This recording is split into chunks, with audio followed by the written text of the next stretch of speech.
am back for Chapter 6 of Pride and Prejudice. Chapter 6. The ladies of Longbourn soon waited on those of Netherfield. The visit was returned in due form. Miss Bennet's pleasing manners grew on the goodwill of Mrs. Hurst and Miss Bingley, and though the mother was found to be intolerable, and the younger sisters not worth speaking to, a wish of being better acquainted with them was expressed towards the two eldest.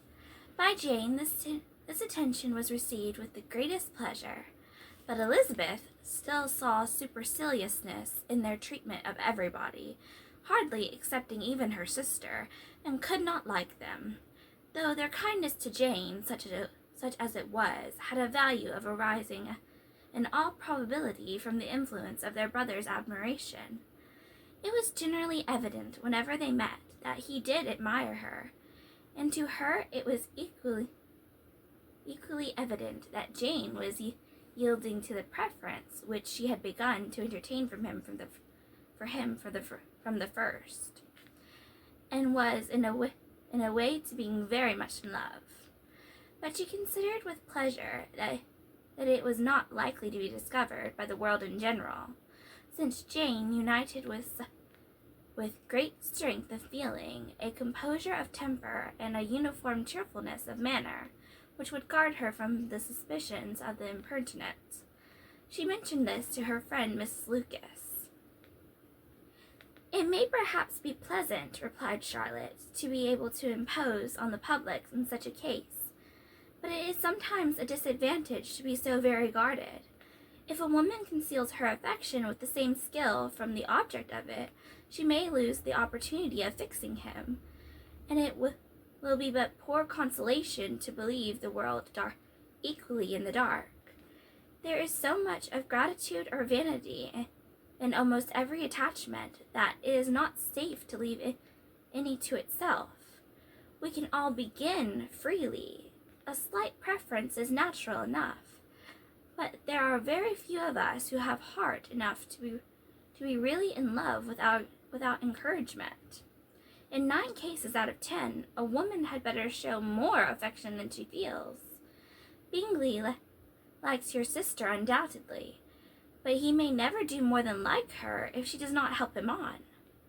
But she does help him on, as much as her nature will allow. If I can perceive her regard for him, he must be a simpleton indeed, not to discover it too. Remember, Eliza, that he does not know Jane's disposition as you do. But if a woman is partial to a man and does not endeavor to conceal it, he must find it out. Perhaps he must, if he sees her enough, but though Bingley and Jane meet tolerably often, it is never for many hours together, and as they always see each other in large mixed parties, it is impossible that every moment should be employed in conversing together. Jane should therefore make the most of every half hour in which she can command his attention. When she is secure of him, there will be leisure for falling in love as much as she chooses."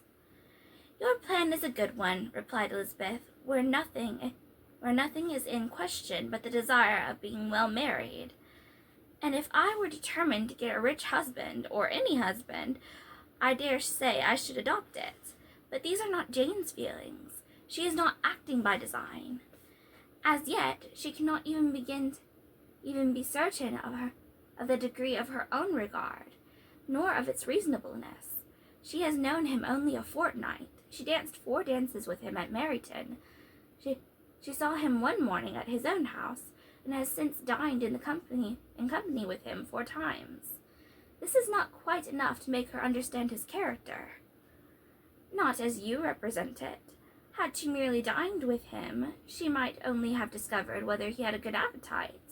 But you must remember that 4 evenings have also been spent together, and 4 evenings may do a great deal.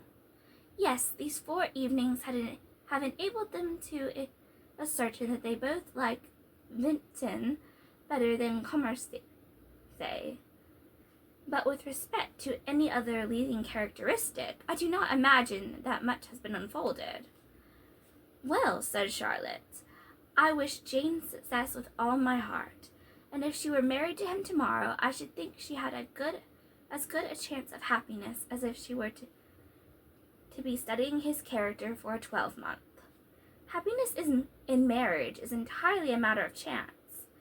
If the dispositions of the parties are ever so well known to each other, or ever so similar beforehand, it does not advance their felicity in the least.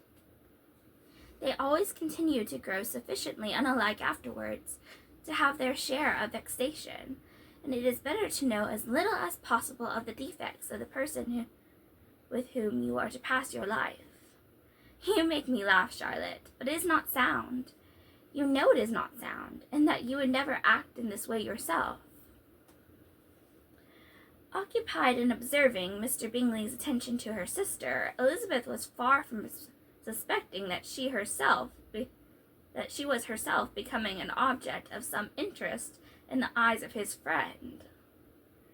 Mr. Darcy had at first scarcely allowed her to be pretty.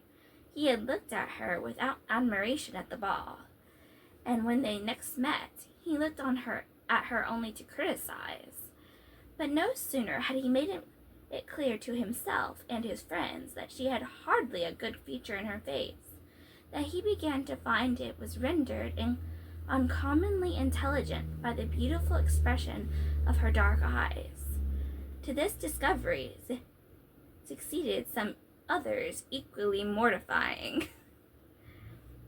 Though he had detected with a critical eye more than one failure of perfect symmetry in her form, he was forced to acknowledge her figure to be light and pleasing, and in spite of his asserting that her manners were not those of the fashionable world, he was caught by their easy playfulness. Of this she was perfectly unaware. To her he was only the man who made himself agreeable nowhere, and who had not thought her handsome enough to dance with. He began to wish to know more of her, and as a step towards conversing with her himself, attended to her conversation with others. His doing so drew her notice. It was at Sir William Lucas's, where a large party were assembled. "What does Mr. Darcy mean," she said to Charlotte, "by listening to my conversation with Colonel Forster?" "That is a question which Mr. Darcy only can answer. But if he does it any more, I shall certainly let him know that I see what he is about. He has a very satirical eye, and if I do not begin by being impertinent myself, I shall soon grow afraid of him." On his approaching them soon afterwards, though without seeming to have any intention of speaking, Miss Lucas defied her friend to mention such a subject to him, which immediately provoking Elizabeth to do it, she turned to him and said, "Do you not think, Mr. Darcy, that I expressed myself uncommonly well just now, when I was teasing Colonel Forster to give us a ball at Meryton? With great energy, but it is a subject which always makes a lady energetic. You are severe on us." "It will be her turn soon to be teased," said Miss Lucas. "I am going to open the instrument, Eliza, and you know what follows. You are a very strange creature by a way of a friend, always wanting me to play and sing before anybody and everybody. If my vanity had taken a musical turn, you would have been invaluable. But as it is, I would really rather not sit down before those who must be in the habit of hearing the very best performers." On Miss Lucas's persevering, however, she added, "Very well, if it must be so, it must," and gravely glancing at Mr. Darcy. "There is a fine old saying, which everybody here is of course familiar with, 'Keep your breath to cool your porridge,' and I shall keep mine to swell my song." Her performance was pleasing, though by no means capital. After a song or two, and before she could reply to the entreaties of several that she would sing again, she was eagerly succeeded at the instrument by her sister Mary, who, having, in consequence of being the only plain one in the family worked hard for knowledge and accomplishments, was always impatient for display. Mary had neither genius nor taste, and though vanity had given her application, it had given her likewise a pedantic air and conceited manner, which would have injured a higher degree of excellence than she had reached. Elizabeth, easy and unaffected, had been listened to with much more pleasure, though not playing half so well, and Mary, at the end of a long concerto, was glad to purchase praise and gratitude by Scotch and Irish airs, at the request of her younger sisters, who, with some of the Lucases and 2 or 3 officers, joined eagerly in dancing at one end of the room. Mr. Darcy stood near them in silent indignation at such a mode of passing the evening, to the exclusion of all conversation, and was too much engrossed by his own thoughts to perceive that Sir William Lucas was his neighbour, till Sir William thus began. "What a charming amusement for young people this is, Mr. Darcy. There is nothing like dancing after all. I consider it as one of the first refinements of polished societies." "Certainly, sir, and it has the advantage also of being in vogue amongst the less polished societies of the world. Every savage can dance." Sir William only smiled. "Your friend performs delightfully," he continued after a pause, on seeing Bingley join the group. "And I doubt that you are an adept in the science yourself, Mr. Darcy. You saw me dance at Meryton, I believe, sir." "Yes, indeed, and received no inconsiderable pleasure from the sight. Do you often dance at St. James's?" "Never, sir." "Do you not think it would be a proper compliment to the place?" "Is a compliment which I never pay to any place if I can avoid it." "You have a house in town, I conclude?" Mr. Darcy bowed. "I had once some thoughts of fixing it in town myself, for I am fond of superior society, but I did not feel quite certain that the air of London would agree with Lady Lucas." He paused in hopes of an answer, but his companion was not disposed to make any, and Elizabeth at that instant moving towards them, he was struck with the notion of doing a very gallant thing, and called out to her, "My dear Eliza, why are you not dancing? Mr. Darcy, you must allow me to present this young lady to you as a very desirable partner. You cannot refuse to dance, I am sure, when so much beauty is before you." And taking her hand, he would have given it to Mr. Darcy, but who, though extremely surprised, was not unwilling to receive it, when she instantly drew back, and said with some discomposure to Sir William, "Indeed, sir, I have not the least intention of dancing. I entreat you not to suppose I moved this way in order to beg for a partner." Mr. Darcy, with grave propriety, requested to be allowed the honor of her hand, but in vain. Elizabeth was determined, nor did Sir William at all shake her purpose by his attempt at persuasion. "You excel so much in the dance, Miss Eliza, that it is cruel to deny me the happiness of seeing you, and though this gentleman dislikes the amusement in general, he can have no objection, I am sure, to oblige us for 1/2 hour." "Mr. Darcy is all politeness," said Elizabeth, smiling.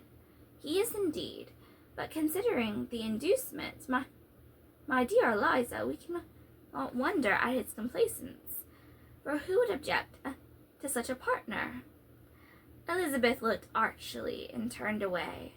Her resistance had not injured her with the gentleman, and he was thinking of her with some complacency, when thus accosted by Miss Bingley. "I can guess the subject of your reverie." "I should imagine not." "You are considering how insupportable it would be to pass many evenings in this manner, in such society. And indeed I am quite of your opinion. I was never more annoyed.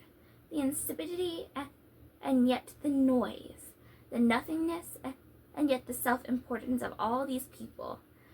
What would I give to hear your strictures on them? Your conjecture is totally wrong. I assure you, my mind was more agreeably engaged. I have been meditating on the very great pleasure which a pair of fine eyes in the face of a pretty woman can bestow. Miss Bingley immediately fixed her eyes on his face, and desired he would tell her what lady had the credit of inspiring such reflections. Mr. Darcy replied with great intrepidity, Miss Elizabeth Bennet. Miss Elizabeth Bennet, replied Miss Bingley. I am all astonishment. How long has she been such a favourite? And pray, when am I to wish you joy? That is exactly the question which I expected you to ask. A lady's imagination is very rapid. It jumps from admiration to love, from love to matrimony in a moment. I knew you would be wishing me joy. Nay, if you are so serious about it, I shall consider the matter as absolutely settled. You will have a charming mother-in-law indeed, and of course she will always be at Pemberley with you. He listened to her with perfect indifference, while she chose to entertain herself in this manner, and as his composure convinced her that all was safe, her wit flowed long. So, Mr. Darcy already has a crush on Elizabeth. I'm like very excited to read this again, if you can tell. Well, that's the end of that chapter. I'll see you next time.